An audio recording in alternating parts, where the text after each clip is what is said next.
In this next lecture, we're going to talk about burnout.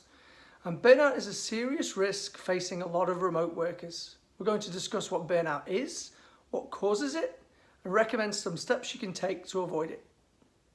Burnout is a state of emotional, physical, and mental exhaustion, resulting from chronic stress that has not been managed successfully. It occurs when you feel overwhelmed, emotionally drained, and unable to meet constant demands, which can be caused by having stressful work or too many responsibilities. Burnout often stems from your job, but other factors can also contribute to burnout too, including your lifestyle or personality traits. In fact, what you do in your downtime and how you look at the world can play just a bigger role in causing overwhelming stress as work does.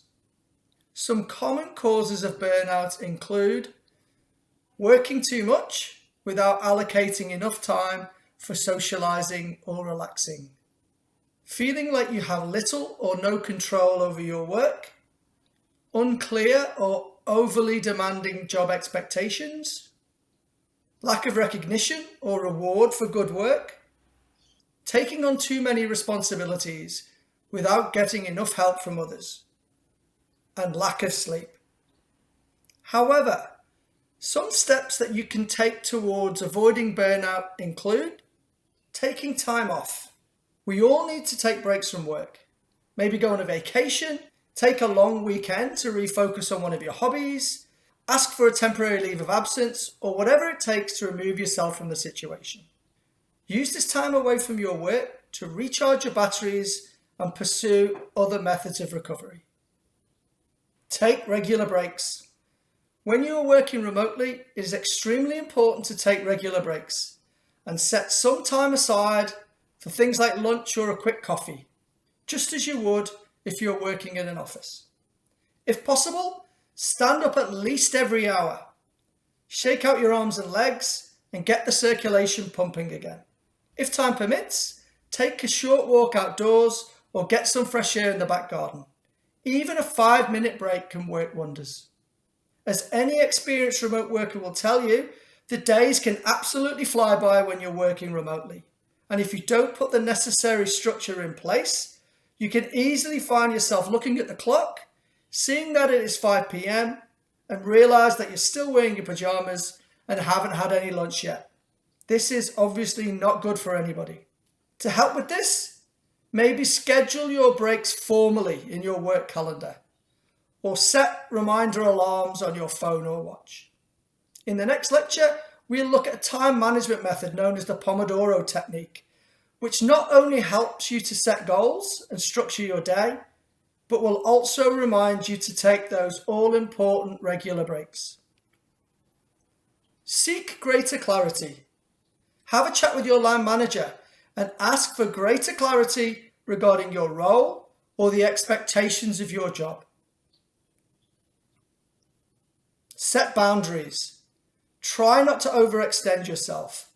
Learn how to say no to requests and avoid taking on too many responsibilities. If you find this difficult, remind yourself that saying no in certain situations allows you to say yes to the commitments that you do want to make. Reach out to those closest to you, such as your partner, family, or friends. Opening up won't make you a burden to others. In fact, most friends and loved ones will be flattered that you trust them enough to confide in them, and it will only strengthen your relationship. Try not to think about what's burning you out at work, and make the time you spend with loved ones positive and enjoyable. Set aside relaxation time. Relaxation techniques such as yoga, meditation, and deep breathing activate the body's relaxation response, which is a state of restfulness that is the opposite of the stress response. Take a daily break away from technology. Set a time each day when you completely disconnect. Put away your laptop, turn off your phone, and stop checking emails. This can be particularly helpful in the evenings and will help you to completely switch off from work and relax before bedtime. And finally, Get plenty of sleep. Lack of sleep can make burnout worse by causing you to think irrationally. Reverse this situation by aiming to get a good 7 to 8 hours sleep per night.